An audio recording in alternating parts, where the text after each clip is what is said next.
নমস্কার বন্ধুরা, আমি সিদ্ধার্থ। বেঙ্গল টক চ্যানেলে আপনাদের স্বাগত।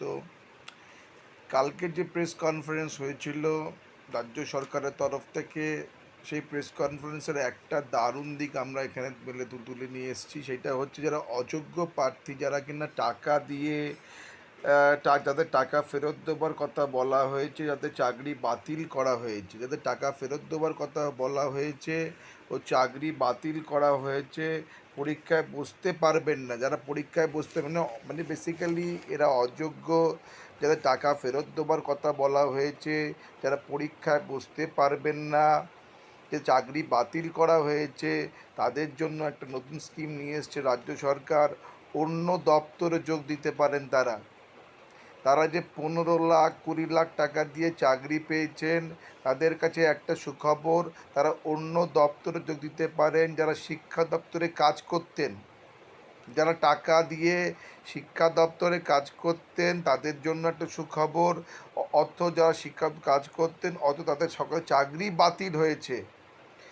যারা গ্রুপ সি ও গ্রুপ ডিতে কাজ করতেন, তারা ওই দপ্তরে আবেদন করতে পারবেন। মানে তাদের কাছে শেষ হচ্ছে না, অযোগ্য প্রার্থীদের কাছে শেষ হচ্ছে না। যারা গ্রুপ সি ও গ্রুপ ডিতে যারা কিনা কাজ করতেন, তারা ওই দপ্তরে আবেদন করতে পারবেন। আরও 2-3টে দপ্তরে আলাদা বিজ্ঞপ্তি করা হবে।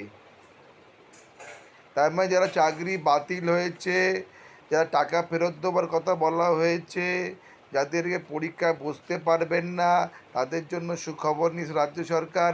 তাই অযোগ্য প্রার্থীদের পাশেও কিন্তু রাজ্য সরকার আছে। রাজ্য সরকার কিন্তু শুধু যোগ্য প্রার্থীদের না, যারা বলছে পরীক্ষা দেবো না, এখনই বলা উচিত নয়, তাহলে চাকরিটা থাকবে না। রাজ্য সরকার একদম ক্লিয়ার বলছে যে পরীক্ষা যারা দেবে না, যারা পরীক্ষায় বসবে না, দেবো না বলছে, তাদের কিন্তু চাকরি আর থাকবে না।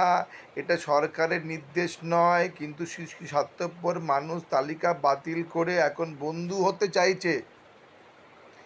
তার মানে আপনি আর কোর্টে যাবেন না, পিআইএল করবেন না, চোখ বন্ধ করে রাখবেন।